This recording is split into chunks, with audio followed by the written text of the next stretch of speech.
నమస్కారం శ్రీధర్. నమస్తే అండి. ఇంగ్లీష్లో కనుక వీక్ అయితే గవర్నమెంట్ ఎగ్జామ్లో ఫెయిల్ అవుతామా? అంటే ప్రతి ఒక్కరికి ఆ భయం ఉంటుంది. కంపల్సరీ వచ్చి ఉండాలంటారా? ఎలా? యాక్చువల్గా ఈ ప్రాబ్లము ఎక్కువ రూరల్ నుంచి చదువుకొచ్చిన పిల్లల్లో చూస్తామండి. సార్ నాకు చిన్నప్పటి నుంచి ఇంగ్లీష్ నాకు బాగా తక్కువ మార్కులు వచ్చిన సబ్జెక్ట్ అదేనండి అనేవాళ్ళు కొంతమంది. ఇంకో పేరెంట్స్ అయితే ఏం చెప్తారంటే, సార్ మావాడు ఇంటర్మీడియట్ 3 ఏళ్ళు చదివాడండి, ఎందుకు చదివాడంటే ఇంగ్లీష్ తప్పాడండి, మరి ఇప్పుడు ఈ ఎగ్జామ్కి వస్తుందా అంటారు. యాక్చువల్గా కాంపిటేటివ్ ఎగ్జామ్ ఇంగ్లీష్ వేరండి. స్కూల్లో కానీ కాలేజీల్లో కానీ చదువుకున్న సబ్జెక్ట్ వేరండి. అది డిస్క్రిప్టివ్, ఇది ఆబ్జెక్టివ్. ఇప్పుడు డిస్క్రిప్టివ్ ఎగ్జామ్ అంటే ప్రతి సెంటెన్స్లోనూ గ్రామర్ చూస్తారు, ప్రతి వర్డ్లోనూ స్పెల్ చూస్తారండి. ఇక్కడ ఏంటంటే fill in the blanks type question తీసుకున్నాం అనుకోండి, క్వశ్చన్ అక్కడే ఉంటుంది, బ్లాంక్లో కింద ఆ బ్లాంక్లో ఉన్న ఆన్సర్ల కింద 5 ఆప్షన్లు కనపడతాయి. సో సబ్జెక్ట్ ఓరియంటేషన్ కనుక చేంజ్ చేసుకున్నట్లయితే, అంటే ఆ డిస్క్రిప్టివ్ ఓరియంటేషన్ నుంచి ఆబ్జెక్టివ్ ఓరియంటేషన్ కనుక పిల్లోడు రాగలిగితేనండి ఇంగ్లీష్ క్రాకబుల్ సబ్జెక్ట్ అండి. అంటే నేను స్కోరబుల్ సబ్జెక్ట్ అంటలేదు, అది బ్లఫ్ అవుతుంది. అంటే రండి మా దగ్గరికి, మేము ఇంగ్లీష్లో ఇంత తెప్పిస్తాము అంత తెప్పిస్తాము అంటే, యాక్చువల్గా ఇక్కడ ప్రిలిమినరీ ఎగ్జామ్ అయితే 3 సబ్జెక్టులు ఉంటాయండి, reasoning, arithmetic, English. 3 cut off మార్కులు రావాలి.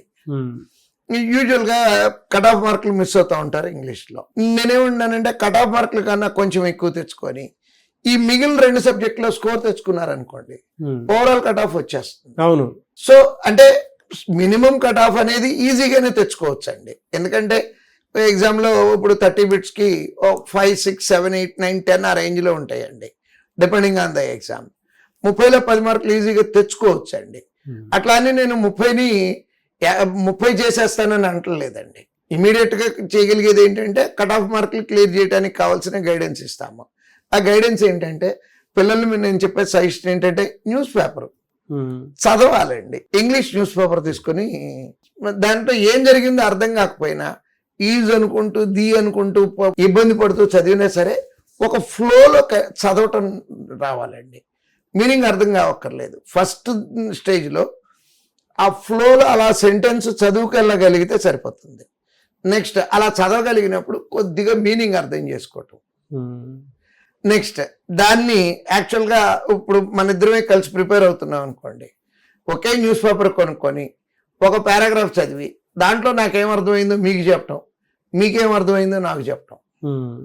ఇప్పుడు మనం ఫర్ ఎగ్జాంపుల్ మీకు తమిళ్ రాదు, నాకు తమిళ్ రాదు అనుకుందాం. తమిళ్ సినిమా చూసామనుకోండి, ఎవడు హీరోనో అర్థమవుతుంది, ఎవడు విలనో అర్థమవుతుంది, నెక్స్ట్ టోటల్గా స్టోరీ అర్థమవుతుందండి. డైలాగ్ టు డైలాగ్ అర్థం కాకపోవచ్చు, అంటే ఇది ఫలానా కాన్సెప్ట్ మీద తీసిన సినిమా అని అర్థమవుతుంది కదండి. జస్ట్ లైక్ దట్ ఆ ఓవరాల్గా ఆ పారాగ్రాఫ్లో ఆదర్ ఏం చెప్పాలనుకుంటున్నాడు, sentence by sentence, word by word, vocabulary ఇవన్నీ అవసరం ఏం లేదండి. మళ్ళీ చెప్తున్నాను, ఇక్కడ ఉన్న ఇంగ్లీష్ రాకెట్ సైన్స్ కాదండి, సింపుల్ ఇంగ్లీష్. పారాగ్రాఫ్ ఉంది, క్వశ్చన్ అక్కడే ఉంది, ఆన్సర్ అక్కడే ఉంది, కొంచెం జాగ్రత్తగా ఎత్తుక్కోవాలి, ప్రాక్టీస్ చేయాలండి. దాంట్లో భయపడుతూ ఏ పని చేసినా సక్సెస్ అవ్వలేము.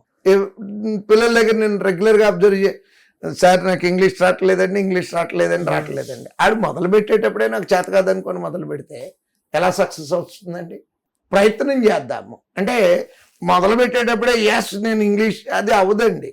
మొదలు పెట్టేటప్పుడు ఎస్ రీజనింగ్, అర్థమెటిక్ ఫుల్ వచ్చేస్తున్నాయి మనకి. అవును. ఇంగ్లీష్లో కట్ ఆఫ్లు రీచ్ అయితే సరిపోతుంది, కట్ ఆఫ్ వస్తుంది, ఇంకో 2 మార్కులు గ్రాడ్యువల్గా అలా పెంచుకెళ్ళొచ్చండి.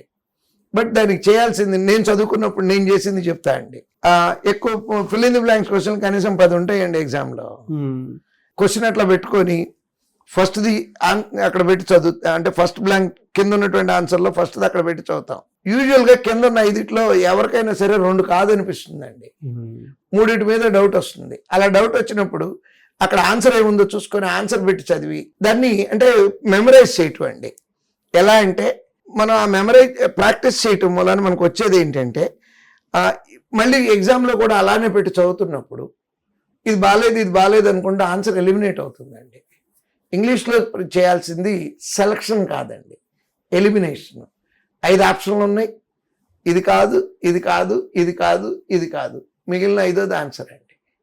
ఆ ఎలిమినేషన్ ప్రాసెస్ కనుక అలవాటు చేసుకోగలిగితే ఇంగ్లీష్లో కూడా నేను మళ్ళీ చెప్తున్నాను, అద్భుతాలు జరుగుతాయని నేను అంటలేదండి. 30కి 30 వచ్చేటట్టు చేస్తాము, నేను ఇంగ్లీష్ టీచర్ని చేస్తాము, సబ్జెక్ట్ నేర్పుతాం అంటలేదండి. ఎగ్జామ్లో త్రూ అవటానికి కావాల్సిన మార్గం నేర్పుతాం అంటున్నాను. ఆ భయము మొదలు పెట్టేటప్పుడే ప్రీ డిటర్మిన్డ్ మైండ్ అంటామండి, అంటే పిచ్చి గీతలు గీసుకోవటం, నాకు ఇది రాదు, ఆ ఒక్కటి కనుక తీసేయగలిగితే ఈవెన్ ఇంగ్లీష్లో కూడా రీజనబుల్లీ గుడ్ స్కోర్ సంపాదించవచ్చండి. నాకైతే మీరు అలా చెప్తుంటే ఎంత చక్కగా అనిపిస్తుందో, అసలు పిల్లలకి ఓకే ఇది నిజమే కదా అన్న భావన అయితే ఖచ్చితంగా వస్తుందండి. Thank you sir, thank you so much Sridhar sir. చూసారు కదండి వీడియో. ఈ వీడియోపై మీ అభిప్రాయం కమెంట్ బాక్స్లో పోస్ట్ చేయండి. ముఖ్యంగా మీరు కనుక శ్రీధర్ సార్ దగ్గర నుంచి మీకుండేటువంటి డౌట్స్ ఏవైతే ఉన్నాయో వాటిని అన్నింటినీ వీడియో రూపంలో కనుక మీరు చూడాలి అనుకున్నటువంటి వాళ్ళు, అంటే ఈ సిరీస్లో భాగంగానే చూడాలి అనుకున్నటువంటి వాళ్ళు కింద కామెంట్ బాక్స్లో మీ ఒపీనియన్ ఏదున్నా సరే షేర్ చేయండి. దానివల్ల ఏంటంటే మీకుండేటువంటి డౌట్స్, అంటే ప్రతి స్టూడెంట్కి ఉంటుంది, కాంపిటేటివ్ ప్రిపేర్ అయిన ప్రతి స్టూడెంట్కి ఆ ఆలోచన అనేది ఖచ్చితంగా ఉంటుంది. దాన్ని ఎలా ఓవర్కమ్ చేయాలనేది వీడియో రూపంలో, సొల్యూషన్స్ రూపంలో మీరు చూడడానికి అవకాశం ఉంటుంది. కాబట్టి ఎవరున్నా సరే కింద కామెంట్ బాక్స్లో మాత్రం పోస్ట్ చేయండి. అండ్ శ్రీధర్ సీసీలో కనుక జాయిన్ అవ్వాలి అనుకుంటే మాత్రం స్క్రీన్ మీద మీకు కాంటాక్ట్ నెంబర్ కనిపిస్తుంది కదా, దానికి మీరు కాల్ ఆర్ మెసేజ్ వాట్సాప్ చేసినా సరే వెంటనే ఎన్రోల్ చేసుకోండి. ఈవెన్ పేరెంట్స్ అయినా సరే ఒక్కసారి మీరు విజిట్ చేయండి శ్రీధర్ సీసీ. ఇక్కడ టీచింగ్ కానీ, ఫ్యాకల్టీ కానీ అండ్ టెక్నికల్గా చూసుకున్నా కూడా చాలామంది రెగ్యులర్గా మాక్ టెస్ట్లు అవి కండక్ట్ చేస్తూ ఉంటారు కదా, అవి రాస్తూ ఉంటారు. ఆ ప్యాటర్న్ కూడా ఏ విధంగా ఉందో చూసి దాన్ని బట్టి మీరు జాయిన్ అవ్వచ్చు. అంటే ఎక్కడా లేని విధంగా మన ఇండియాలోనే 2 తెలుగు రాష్ట్రాల్లోనే ఒక శ్రీధర్ సీసీలోనే ఉండేటువంటి ఫెసిలిటీస్ ప్రతి స్టూడెంట్కి గవర్నమెంట్ జాబ్ క్రాక్ చేయడానికి అవకాశం ఉండేలాగా ఉంది. ఎవరైనా సరే ఎన్రోల్ చేసుకోవాలనుకుంటే మాత్రం స్క్రీన్ మీద కనిపిస్తున్న నెంబర్ సంప్రదించండి. ఈ వీడియో లైక్ చేయండి, షేర్ మాత్రం తప్పకుండా చేయండి. ఇలాంటి మరిన్ని వీడియోస్ కోసం మా ఛానల్ ఫాలో అవ్వండి. Thank you.